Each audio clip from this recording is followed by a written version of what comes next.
अस्सलाम वालेकुम दोस्तों, मेरा नाम हमज़ा हाशमी है।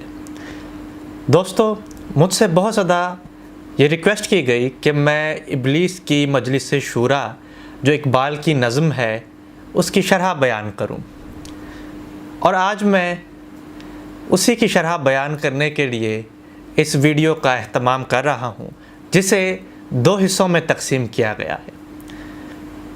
याद रहे, इकबाल ने ये नज़म सन 1936 में लिखी। ये वो दौर था जब मुख्तलिफ़ तहरीकें सर उठा रही थीं, जिसमें मुसोलिनी की तहरीक भी शामिल थी, जिसमें इनकलाब रूस भी शामिल था, और जिसमें मुख्तलिफ़ जमहूरी निज़ाम और निज़ाम हाय ज़िंदगी नए नए मुतारिफ़ हो रहे थे। इकबाल ने ज़रूरी समझा कि इन निज़ाम हाय ज़िंदगी का इस्लाम से कैसे तकाबुल किया जाए। उसके लिए उसने ये नज़म इब्लीस की मजलिस शूरा लिखी। और याद रहे कि ये नज़म दरअसल जॉन मिल्टन की पैराडाइज लॉस्ट से मुतासिर होकर लिखी गई। पैराडाइज लॉस्ट में भी यही होता है कि उसमें इब्लीस और उसके चंद मुशीर आपस में एक कमेटी में मुशावरत करते हैं कि हमने किस तरह खुदा की सल्तनत का तख्ता पलटना है। इकबाल ने भी उसी ड्रामाई अंदाज में, ड्रामेटिक स्टाइल में इस नज़म को लिखा। इस नज़म का आगाज़ इब्लीस के ख़िताब से होता है, और जिसमें उसके 3 मुशीर भी शामिल हैं। सबसे पहला ख़िताब इब्लीस का है, और बाद में उसके तीनों मुशीर आपस में उसे एडवाइस देते हैं, सजेशन देते हैं, और अपने अपने तहफ़्फ़ुज़ात का, तज़ब्ज़ुब का इजहार करते हैं, और आखिर में इब्लीस अपना ख़िताब देकर इस नज़म को कंक्लूड कर देता है, और ये नज़म दरअसल इस्लाम की बालादस्ती पर ख़त्म हो जाती है। आगाज़ करते हैं। सबसे पहले इब्लीस ख़िताब करता है, ये उनासिर का पुराना खेल, ये दुनियाए दूँ, साकिनाने अर्श-ए आज़म की तमन्नाओं का खून। मैंने दिखलाया फ़रंगी को मलूकियत का ख्वाब, मैंने तोड़ा मस्जिदो दैरो कलीसा का फसूं। इसमें इब्लीस इस बात की निशानदही करता है कि मैंने यूरोप में बरतानिया को मलूकियत का ख्वाब दिखाया। याद रहे कि एंग्लो सैक्सन पीरियड के बाद सन 1022 में फ्रांसीसियों की बरतानिया पर फतह हुई, नॉर्मन कॉन्क्वेस्ट जिसे कहा जाता है, और पूरा मिडीवल पीरियड इसी की नज़र हुआ। लेकिन इसके बाद 15वीं सदी में रेनेसां का दौर शुरू हुआ, जिसमें मार्टिन लूथर ने अपने प्रोटेस्टेंट फ़िरके की बुनियाद रखी और चर्च की पापायत की अथॉरिटी को, बालादस्ती को चैलेंज कर दिया। उसने चाहा कि हर शख्स खुद बाइबल पढ़े और ख़ुद मज़हब को समझे, और चर्च के पॉप्स, बिशप्स इस चीज़ के ख़िलाफ़ थे। बादशाह हेनरी अष्टम यानी हेनरी 8 की कलीसा से तमाम तर ताकतें छीनने के बाद इस तहरीक को मज़ीद तक़वियत हासिल हुई, और इस तरह रेनेसां का एक दौर शुरू हुआ, और मस्जिदो दैरो कलीसा यानी मजहबी ताकतों का ज़ोर टूटता चला गया यूरोप में। दूसरा सबक जो इब्लीस ने इंसानों को सिखाया वो है, मैंने नादारों को सिखलाया सबक तहज़ीब का, मैंने मुन्निम को दिया सरमाया दारी का जुनू। इसमें इकबाल ने एक बहुत बड़ी बात कर दी है। वो कहता है कि मैंने, यानी इब्लीस ने अक़ीदा जबरियत नाफिज कर दिया। अक़ीदा जबरियत क्या है, इससे पहले मैं इस पर रोशनी डालूं, मैं ये बात करना ज़रूरी समझूंगा कि अहद मलूकियत में ग़ुलामों की सफ़ तैयार करने के लिए सबसे पहले उनकी जहन साजी करना ज़रूरी होता है। ग़ुलाम उस वक्त बाखुशी ग़ुलाम बनता है जब उसे ये एहसास दिला दिया जाए कि तुम ग़ुलाम इसलिए हो क्योंकि तुम्हारी किस्मत में ग़ुलामी लिख दी गई है, तुम इसके अलावा और कुछ नहीं कर सकते। याद रहे, यही वो दौर था जो रूस में भी था। रशिया में बोल्शेविक इनकलाब से पहले पहले इकबाल का जो दौर था, उसमें मुजारिन को सर्फ्स कहा जाता था, और वो नस्ली ग़ुलाम हुआ करते थे। मलूकियत की भी यही ख़ासियत है। लेकिन इसके पीछे वो क्या अक़ीदा है कि जिसने ग़ुलामों से अपना लोहा मनवाया, और वो है अक़ीदा जबरियत, द डॉक्ट्राइन ऑफ डिटर्मिनिज़म, जिसे यूनानियों ने, प्लेटो ने मुतारिफ़ करवाया। اس عقیدے کے مطابق یہ کہا گیا کہ دراصل یہ دنیا ایک سٹیج ہے، ڈرامہ ہے، جس میں مختلف کٹ پتلیاں ہیں انسان، اور ان کٹ پتلیوں کے تمام اعمال، افعال اور انسیڈنٹس کو دراصل اوپر سے خدا قابو کر رہا ہے۔ یہ کٹ پتلیاں ناچ رہی ہیں اس سٹیج پہ، یعنی انسان کے تمام اعمال کا ذمہ دار صرف خدا ہے۔ جبکہ اسلام کا سبق یہ نہیں تھا، اسلام کا قرآن کی نظر میں سبق تھا لیس للانسان الا ما سعی، وہی کچھ اس کے لیے ہے جس کے لیے شخص صحیح کرتا ہے، محنت کرتا ہے۔ اللہ تعالیٰ نے انسان کو سکھایا کہ اس کے لیے مختلف اسباب رزق پیدا کر دیے گئے اور لامحدود وسائل پیدا کر دیے گئے، اور ساتھ ہی اس میں کچھ صلاحیتیں بھی ودیت کر دی گئیں کہ جن کو استعمال میں لا کر وہ ان رزق کو، ان وسائل کو حاصل کر سکتا ہے۔ اور اس طرح عقیدہ جبریت کی بنیاد کو زد پہنچی اور اس کا توڑ اسلام نے نکالا۔ اور اسی میں دلچسپ بات یہ ہے کہ اقبال نے تن با تقدیر کا بھی فلسفہ پیش کیا کہ تن با تقدیر ہے آج ان کے عمل کا انداز، تھی نہا جن کے ارادوں میں خدا کی تقدیر۔ خدا کی تقدیر سے مراد دراصل خدا کا قانون ہے کہ جو اس نے انسان کو سکھایا ہے کہ وہ اپنی صلاحیتوں کو کس طرح بروئے کار لا کر ان وسائل کو حاصل کر سکتا ہے۔ لہٰذا اس عقیدے کو اقبال نے ابلیس کی زبان پر زد لگائی۔ اسی طرح ابلیس نے یہ دعویٰ کیا کہ جس نظام کی یا جس درخت کی ہم نے آبیاری کی ہے اور آج ہی اتنا تناور ہو چکا ہے، یہ عقیدہ جبریت شاخیں اپنی دے چکا ہے، برگ و بار بھی دے رہا ہے، اسے کون سرنگوں کر سکتا ہے، اس تعمیر کو کون ڈھا سکتا ہے؟ یہ تو ایک ناممکن کام ہے۔ اس لیے میرے دوستو، میرے مشیرو، تم لوگ بے فکر رہو، ہم نے ابلیسی نظام قائم کر دیا ہے اور کوئی بھی اس کا توڑ نہیں نکال سکتا۔ اور اس کے بعد ابلیس کے مختلف مشیر، اس کے ایڈوائزر اپنے اپنے تحفظات کا اظہار کرتے ہیں۔ کوئی جمہوریت پہ تحفظات کا اظہار کرتا ہے، کوئی مارکسزم پہ کرتا ہے، کوئی مزدوقیت پہ کرتا ہے۔ ہم ان تینوں نظام ہائے زندگی پہ بات کریں گے، لیکن اس سے پہلے ابلیس کے پہلے مشیر، ایڈوائزر کا خطاب سن لیا جائے۔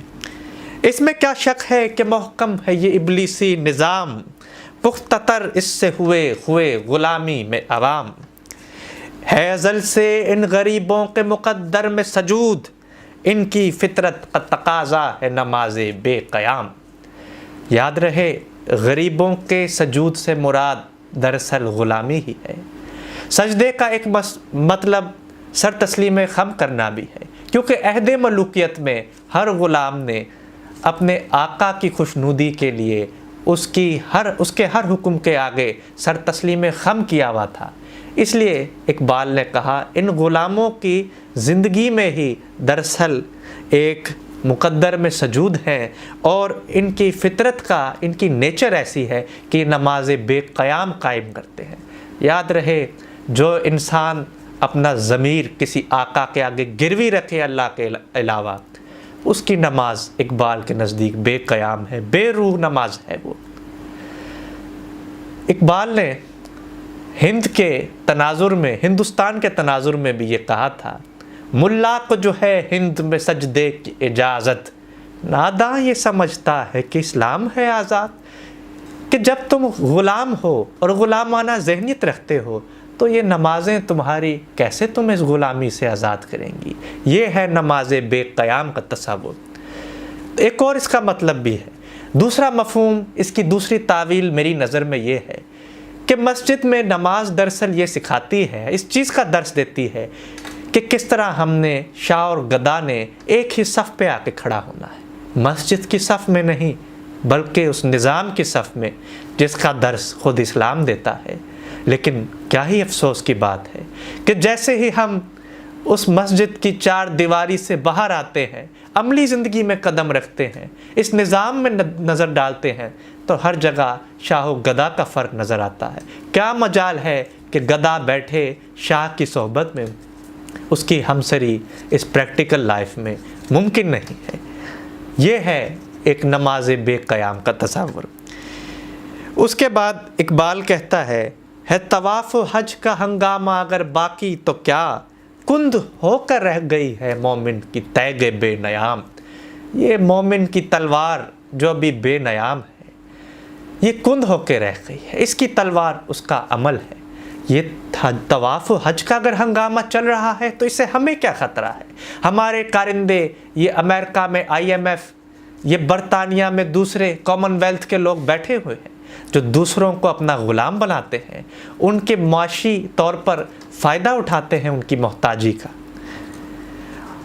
और अगर तवाफ़ हज हो रहा है, नमाज़ें अदा हो रही हैं, इनसे हमारे मुरीदों को क्या ख़तरा हो सकता है? ज़ाहिर है नमाज, हज, ज़कात, इबादात के मनासिक से किसी को भी इन तागूती क़ुव्वतों को, शैतानी, दुनियावी शैतानी क़ुव्वतों को कोई ख़तरा नहीं। इन्हें ख़तरा अगर है तो इस्लाम के निज़ाम से है। इसके बाद दूसरा मुशीर अपने तहफ़्फ़ुज़ात का इजहार जमहूरियत पे करता है। वो कहता है, खैर है सुल्तानिये जमहूर का गोगा कि शर, तू जहाँ के ताज़ा फितनों से नहीं है बाखबर। ये जमहूरियत जो है, जो फ्रीडम की बात करती है, लिबर्टी की बात करती है, राइट ऑफ स्पीच की बात करती है, तरह तरह की आज़ादियों की बात करती है, आया ये इंसानियत की फलाह बहबूद के लिए है या ये हमारे अज़ाइम की तकमील कर रही है? इसका जवाब पहला मुशीर देता है कि हमने खुद शाही को पहनाया जमहूरी लिबास, जब ज़रा आदम हुआ है खुद शनास खुद नगर।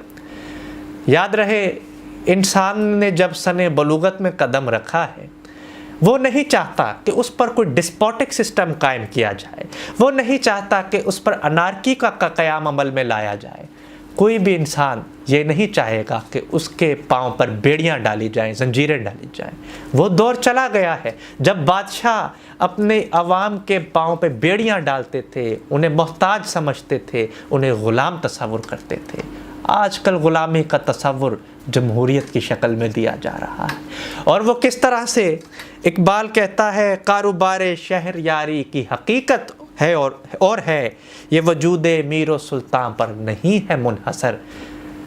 ये वो दौर है कि जब एक आर्टिफिशियल वे में, गैर महसूस अंदाज में हमें ग़ुलामी का क़याम अमल में लाना होगा। और वो किस तरह, आप देखते हैं कि जमहूरियत में हर शख्स वोट कास्ट करता है और अपने नुमाइंदों को मुंतखब करता है, लेकिन इब्लीस का मुशीर कहता है कि यही अवाम अपने हाथों से मुंतखब करदा अवामी नुमाइंदों के फ़ैसलों की, मजबूरियों की और उनके जाबराना फ़ैसलों की बेड़ियां अपने पैरों में बांधेंगी, क्योंकि ये अवामी नुमाइंदे दरअसल हमारे चेले हैं, हमारे मुरीद हैं। ये चाहे किसी को भी मुंतखब करें, बिलाखिर वो अवामी नुमाइंदे हमारे अज़ाइम की ही तकमील करते हैं। दरअसल जमहूरियत एक झांसा है आज़ादी के नाम पर जो इंसान को लूट रहा है। दूसरा, इकबाल कहा करता था कि जमहूरियत ऐसा तर्ज़ हुकूमत है जिसमें बंदों को गिना करते हैं, तौला नहीं करते। याद रहे कि जमहूरियत में भी इंसानों की हैसियत जिन्स जैसी है और मलूकियत में भी इंसानों की हैसियत एक जिन्स जैसी होती थी। और वो ग़ुलामों की अक्सरियत जो भारी वोट लेकर नुमाया पोजीशन हासिल कर जाए, उन्हें हम मेजॉरिटी कहते हैं। और ग़ुलामों की वो फहरिस्त कि जो कम वोट लेकर नीचे रह जाती है, दब जाती है, उसे माइनॉरिटी कहते हैं। मलूकियत में भी ग़ुलामों की सफ़ बंदी, दर्जा बंदी होती थी। आला दर्जे के ग़ुलाम छोटे दर्जे के ग़ुलामों पर अपने अहकामात को नाफिज करते थे, इम्पोज करते थे, सादिर करते थे। जमहूरियत में भी ये है कि अक्सरियत के फ़ैसले अक़लियत के लिए अज़ाब बन जाते हैं, वबाल जाँ बन जाते हैं, जैसे कि आज हम भारत में होता देख रहे हैं और इस तरह की मुतअद्दिद रियासतों में होता देख रहे हैं कि बीजेपी और नरेंद्र मोदी की क़यादत में किस तरह एक ओवरवेलमिंग मेजॉरिटी मुसलमानों को उनके हकूक़ से महरूम कर रही है। और इसी की पेशगोई याद रहे इकबाल ने आज से 80 साल पहले कर दी थी। इससे अंदाज़ा लगाइए कि ये शख्स कितनी दूरस नज़रें रखता था। तो लिहाजा जमहूरी निज़ाम क्या है? चेहरा रोशन अंदरूं चंगेज़ से तारीख़ तर। ये बहुत फैसिनेटिंग है, बहुत अट्रैक्टिव है, लेकिन अंदरूने खाना, अंदर से ये डिस्ट्रक्टिव है, तबाह कुन नताइज मुरतब कर रहा है। चंगेज़ दरअसल सिंबल है इकबाल के नज़दीक तबाही का, बर्बादी का, और यही काम जमहूरियत कर रही है। इसके बाद इब्लीस का तीसरा मुशीर मुखातिब होता है और मार्क्सिज्म पर अपने तहफ़्फ़ुज़ात का इजहार करता है। वो कहता है, रूह सुल्तानी रहे बाकी तो फिर क्या इज़्तिराब है, मगर क्या उस यहूदी की शरारत का जवाब। वो कलीमे बेतजल्ली वो मसीह बेसलीब, नीस्त पैगम्बरो लेकिन दर बगल दारो किताब। इससे बढ़कर और क्या होगा तबीयत का फसाद, तोड़ दी बंदों ने आकाओं के खैमों की तनाब। वो यहूदी फितनागर यानी कार्ल मार्क्स, जिसने हमारे इब्लीसी निज़ाम के ख़िलाफ़ एक फ़ितना पैदा कर दिया है, उसकी शरारत के लिए अब हम क्या करें। उसने ये शरारत की है हमारे ख़िलाफ़ एक फ़ितना बर्पा करने की। इकबाल ने कार्ल मार्क्स को भी बहुत प्रेज़ किया, उसकी तारीफ़ की और उसके लिए कलीमे बेतजल्ली, मसीह बेसलीब जैसी इस्तिलाहात का इस्तेमाल किया, क्योंकि हज़रत मूसा, हज़रत इब्राहीम और हज़रत ईसा की जो तालीमात थी, कार्ल मार्क्स की तालीमात भी कुछ वैसी ही थी। इन पैगंबरों की तालीमात भी कहा करती थीं कि तबकाती निज़ाम का ख़ात्मा किया जाए, रिज़्क़ की मुसावी तकसीम की जाए, इन दर्जा बंदियों को ख़त्म किया जाए और आकाओं और ग़ुलामों को एक ही सफ़ में लाकर खड़ा किया जाए, गुड कॉन्शियंस, इक्वालिटी और एक्विटी का कॉन्सेप्ट दिया जाए। कार्ल मार्क्स ने भी यही तस्वुर दिया, लेकिन इकबाल ने उसे कलीमे बेतजल्ली और मसीह बेसलीब इसलिए कहा क्योंकि उसके पास वही नहीं है, वो वही की तालीमात से आ रही है। क्या ही अच्छा होता कि मार्क्स अगर वही की असल रूह को समझता किताबुल्लाह की, तो उसे भी एक कामिल रहनुमाई मिल जाती और इसी तरह रूस का इनकलाब भी नाकाम ना होता और दुनिया में भी एक इस्लामी निज़ाम, एक बेहतर माशी निज़ाम, सियासी निज़ाम राइज होता। लेकिन इब्लीस का मुशीर अपने तहफ़्फ़ुज़ात का इजहार, याद रहे, रूस के तनाजुर में कर रहा है। इकबाल ने कहा, बेसूद नहीं रूस की गर्मी रफ्तार, रूस जो तरक्की कर रहा है, एक बोल्शेविक इनकलाब आ चुका है। इसका मतलब है कि मार्क्सिज्म कामयाब हो रहा है। क्यूबा में भी बादज़ा मार्क्सिज्म ने अपनी कामयाबी के झंडे गाड़े और इसी तरह मुतअद्दिद रियासतों में भी मार्क्सिज्म सुरखरू हुआ और इसी से इब्लीसी निज़ाम डरा हुआ कि कैसा फितना उठ रहा है, हमें इसके ख़िलाफ़ लड़ना होगा। चौथा मुशीर कहता है, तोड़ इसका रूमतुल कुबरा के ऐवानों में देख, आले सीज़र को दिखलाया, आले सीज़र को दिखाया हमने फिर सीज़र का ख्वाब। याद रहे, जूलियस सीज़र भी अपनी कौम के लिए मसावात की बात करता था, लेकिन उसके यहाँ एक नस्ली बरतरी का तस्वुर राज था। वो चाहता था कि उसकी कौम जो रूम है, रोमन्स हैं, वो टेरिटोरियल एक्सपेंशन के ज़रिए दुनिया भर पे कब्ज़ा करे, जिस तरह सिकंदर आज़म यूनान के बारे में सोचता था, जो टेरिटोरियल एक्सपेंशन की बात करता था। लेकिन साथ ही तीसरा मुशीर कहता है, मैं तो इस आकबत बीनी का कुछ कायल नहीं, जिसने फ़रंगी सियासत को किया यूं पे हिजाब। लेकिन सीज़र के इस ख्वाब से, यानी इन तालीमात से, मुआशी हमवारी की तालीमात से, दुनिया में रूमियों की बालादस्ती की तालीमात से हमारे इरादे बेनकाब हो जाते हैं, हमारी स्ट्रेटजीज़ बेनकाब हो जाती हैं। लिहाजा मैं तो इस डिप्लोमेसी, इस स्ट्रेटजी का कतन कायल नहीं जिससे हमारे इरादे अज़ाइम बेनकाब हो जाएं। हमें कोई और रास्ता सोचना होगा। और इसका जवाब फिर आखिरी मुशीर, जो पांचवा मुशीर है, इब्लीस की तरफ नज़रें जमा कर कहता है कि आका अब आप ही बताइए हम क्या करें, कैसे कार्ल मार्क्स का तोड़ निकालें। और वो पांचवा मुशीर इब्लीस से यूँ मुखातिब होता है, ए तेरे सोज़े नफस से कारे आलम इस्तवार, तूने जब चाहा किया हर पर्दगी को आश्कार। वो यहूदी फितनागर, वो रूह मुज़दक का बरोज़, हर कबा होने को है उसके जुनू से तार तार। उसने कहा कार्ल मार्क्स दरअसल वो यहूदी फितनागर रूह मुज़दक का अमीन है, यानी मुज़दक की तालीमात का अमानतदार है। और मुज़दक कौन था?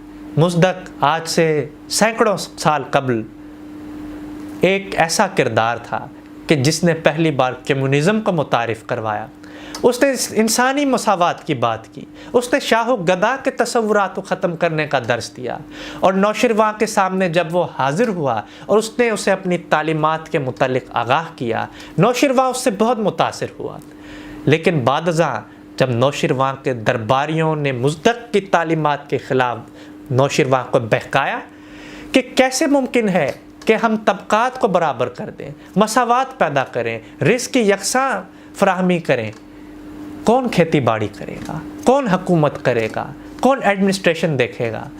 یہ نظام تو ناقابل عمل ہے، امپریکٹیکل ہے، امپریکٹیکیبل ہے۔ تو لہٰذا مزدق کو شدید سزا دی جائے اس گستاخی کے لیے کہ اس نے انڈائریکٹلی بادشاہ کی جاہ و حشم کو للکارا ہے۔ بادشاہ اس حد تک بہک گیا کہ اس نے مزدق کو پھانسی دی اور اس کی لاش کو مسخ کر دیا۔ مزدق تاریخ میں پہلا شہید کمیونسٹ قرار دیا جاتا ہے، اور اسی کے سینکڑوں سال بعد 19ویں صدی میں کارل مارکس آیا اور اس نے وہی تصور دیا جو مزدق نے دیا۔ لہٰذا وہ کہتا ہے کہ یہ جو مزدق کا پیغام لے کر آیا ہے سینکڑوں سال بعد، اس نے ہر کسی کو مجنون بنا دیا ہے، دیوانہ بنا دیا ہے۔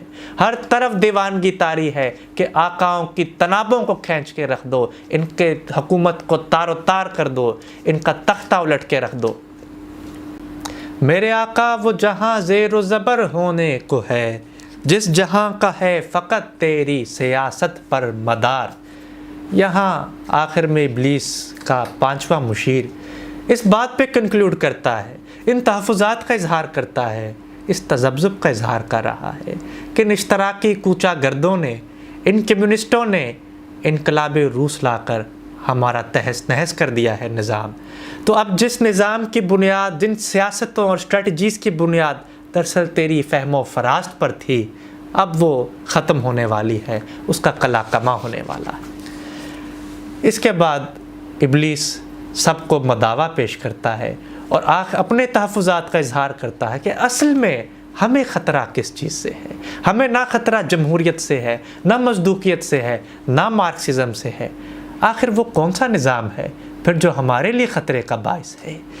تو اس پر وہ اپنے مشیروں کو مخاطب کر کے کہتا ہے میرے دست تصرف میں یہ جہان رنگ، ہے میرے دست تصرف میں جہان رنگ بو، کیا زمین، کیا مہر و ماں، کیا آسمان تو بتو، کیا امامان سیاست، کیا کلیسا کے شیوخ، سب کو دیوانہ بنا سکتی ہے میری ایک ہو۔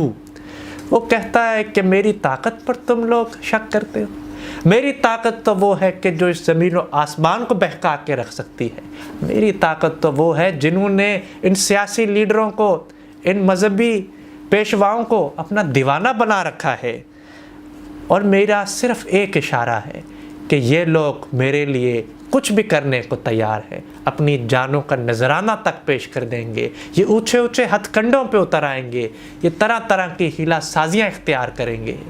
لہٰذا تم لوگوں کو فکر مند ہونے کی ضرورت نہیں، لیکن ہمیں جو فکر کرنے کی ضرورت ہے وہ آخر کیا چیز ہے؟ کب ڈرا سکتے ہیں مجھ کو اشتراکی کوچہ گرد، یہ پریشان روزگار آشفتہ مغز آشفتہ منہ۔ کہ یہ جو کمیونسٹ ہیں، یہ جو اشتراکی ہیں، یہ تو بیچارے خود انڈر امپلائمنٹ یا ان امپلائمنٹ کا شکار ہیں، اور اس حد تک ہے ان کا سارا فلسفہ بھوک پر مشتمل ہے، اور جو شخص بھوک کی بات کرے وہ صرف اپنے آج کے بارے میں سوچتا ہے، کل کے بارے میں وہ اس وقت سوچتا ہے جب اس کی زندگی کا نیا سورج طلوع ہوتا ہے۔ اس کی فکر یہی ہوتی ہے کہ کس طرح میں آج اپنے رزق کو حاصل کروں، کس طرح میں وہ اسباب پیدا کروں، کس طرح میں اپنا پیٹ بھروں۔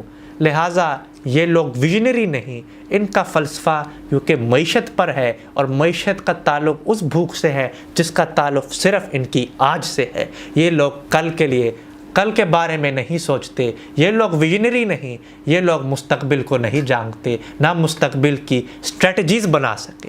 مارکسزم کا تو ان کے نزدیک یہ حال ہے کہ یہ نیو مارکسزم، لبرل مارکسزم کے ذریعے، کہ جس میں سرمایہ دارانہ نظام کو مارکسزم کے ساتھ اس کی آمیزش کر کے اس کا نفاذ عمل میں لایا جاتا ہے، یہ کوشش کریں کہیں نہ کہیں مارکسزم تو کامیاب ہو، کہیں نہ کہیں تو یہ لاگو ہو، اس طرح ہی کہ جس طرح روشنی میں اندھیرے کی آمیزش کی کوشش کی جاتی ہے، مارکسزم میں بھی سرمایہ دارانہ فلسفوں کو ملایا جا رہا ہے، اور یہ ایک ایسا انسٹیبل نظام ہے جو ٹک نہیں سکتا، لیکن جو نظام ٹک سکتا ہے وہ اس امت کا نظام ہے۔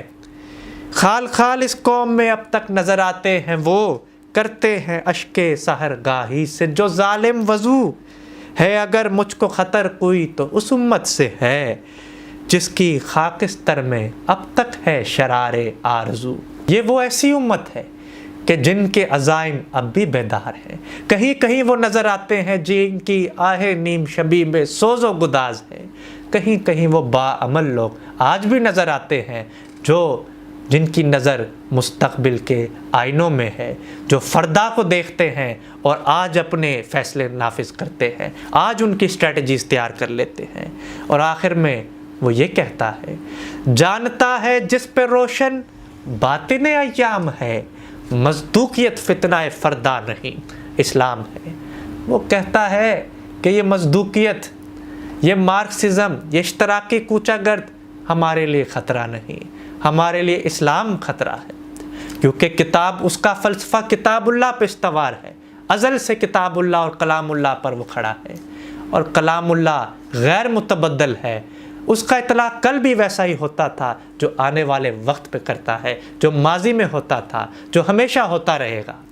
وہ ڈرتا ہے۔ ابلیس نے اس موقع پر اپنے تحفظات کا اظہار کیا کہ دراصل ہمیں خطرہ اس مسلمانوں میں، امت میں ان لوگوں سے ہے جو دراصل ایسا بلا کا ویژن رکھتے ہیں، جو کتاب اللہ کی باریکیوں کو جھانک لیتے ہیں اور اس کے فلسفے کو، اس کی روح کو سمجھ کر باطن ایام یعنی آنے والے مستقبل کے آئینوں میں جھانک لیا کرتے ہیں اور آج ہی ان کی اسٹریٹجیز بنا لیتے ہیں۔ دوستو، یہ تو اقبال کے نظم ابلیس کی مجلس شورا میں ابلیس کے پہلے جواب کا پہلا حصہ ہے۔ اس کا دوسرا حصہ ہم اگلے پارٹ میں بیان کریں گے، اس پر ہم بات انشاءاللہ اگلی بار کریں گے۔ فی الحال کے لیے اجازت چاہتا ہوں، اور بیل آئیکن کو دبانا مت بھولیے گا۔ بہت شکریہ۔